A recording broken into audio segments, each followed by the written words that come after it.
En dehors de ma surface est le premier podcast où l'on discute foot, voyage, rencontres, expériences de vie avec des acteurs du football. Saviez-vous qu'il y a des gens et des ONG qui militent contre l'attribution de la Coupe du Monde au Qatar depuis 2010 ? Et oui, ce mouvement du boycott n'est pas nouveau, même si l'opinion publique n'a pris position sur la situation que ces derniers mois.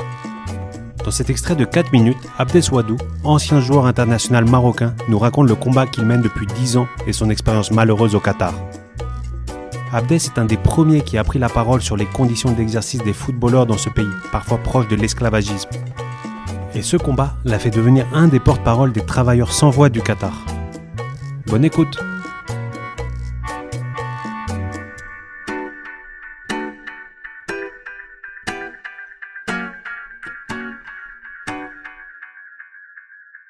J'avais décidé de les affronter. Et puis, j'ai eu raison. J'ai même été plus loin. J'ai même été plus loin après en sortant de ce pays. Prendre aussi part au combat pour les travailleurs là-bas, avec la ITUC, International Trade Union Confederation, qui a pris cette histoire via les médias. Ils ont décidé de me rencontrer en Belgique. Je leur ai raconté l'histoire et derrière, on s'est liés pour défendre la même cause.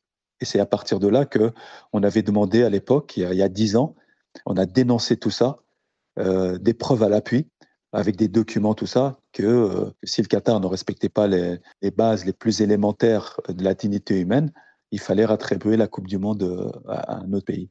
Et bien, on a fait notre chemin pendant 5 ans, on a mis une très grosse pression. Notre victoire, c'est que le système de kafala, qui est un système, je dirais, de tuteur, pour moi, c'est un système esclavagiste, moderne. On a réussi à le faire abolir. C'est quelqu'un qui garde un peu ton passeport et tu as besoin d'un visa de sortie. Tout à fait. Pour pouvoir travailler dans ces pays-là, vous devez être sponsorisé par un tuteur. Ils appellent ça un tuteur, mais pour moi, c'est un maître. Vous ne pouvez pas louer de maison, vous ne pouvez pas acheter de voiture, vous ne pouvez pas ouvrir de compte bancaire si votre tuteur ne vous autorise pas. Vous ne pouvez pas aller voir votre famille à l'étranger si lui ne vous donne pas l'autorisation de quitter le pays.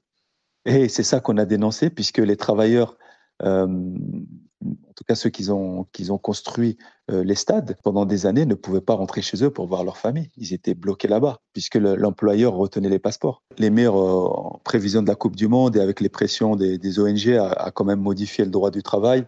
Il a aboli ce système de kafala. Ceci étant, en pratique, je crois que ça continue un peu à exister quand même. Et est-ce qu'aujourd'hui, tu te dis que finalement, quand même, faire cette Coupe du Monde, ça a pu faire améliorer des choses au Qatar, et est-ce que c'est une bonne chose du coup ? Une bonne chose, je dirais pas que c'est une bonne chose. Moi, je reste sur mes prises de position, certes qui ont évolué un peu, mais ce que je dénonce aussi, c'est surtout l'hypocrisie ambiante à 2 mois de l'événement, de dire on va boycotter, on va pas mettre les grands écrans dans les villes, on va porter des brassards, on va porter des t-shirts, on va défendre cette cause aussi, ça. Donc les gens se réveillent à 2 mois de la compétition. 100% des installations ont été construites où le pays a quand même investi des millions, pour pas dire des milliards, dans ces infrastructures.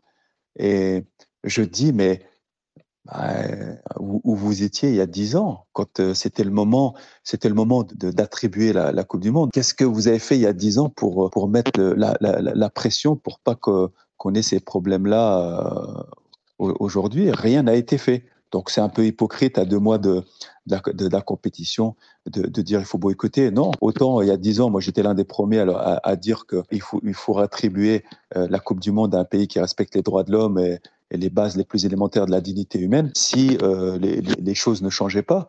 Mais aujourd'hui, 10 ans après, on a laissé faire. Je dis tout à fait que le Qatar aujourd'hui doit organiser sa Coupe du Monde. Ils ont fait quelques efforts et je crois qu'on doit participer à cette Coupe du Monde-là avec l'optique d'aller voir ce qui se passe dans cette contrée du monde et se servir de cette Coupe du Monde pour essayer de comprendre l'autre. Tout n'est pas parfait, je suis le premier à le dire, parce que tout simplement, j'estime que le football appartient à tout le monde. On n'a pas le droit d'interdire à quiconque de venir regarder un match de football.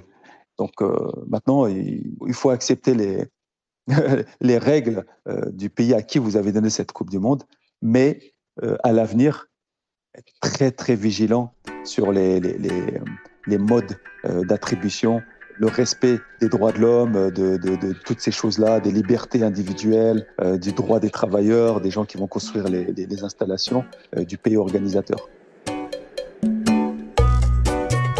Voilà, vous venez d'écouter l'extrait de l'épisode avec Abdes Wadou. Lors de notre échange avec Abdes, nous avons bien entendu parler de son parcours, mais avons aussi abordé des sujets de société très forts, comme sa fierté d'être franco-marocain, ou sa relation avec l'Algérie qui lui a valu d'être au centre d'une véritable affaire d'État. Il prend également le temps de nous expliquer en quoi consiste son combat pour les travailleurs au Qatar, ainsi que son expérience actuelle au Bénin, pays qu'il adore. Je vous invite à écouter cet épisode dans son intégralité dès le 12 décembre, date à laquelle il sera dispo sur toutes les plateformes d'écoute. À bientôt!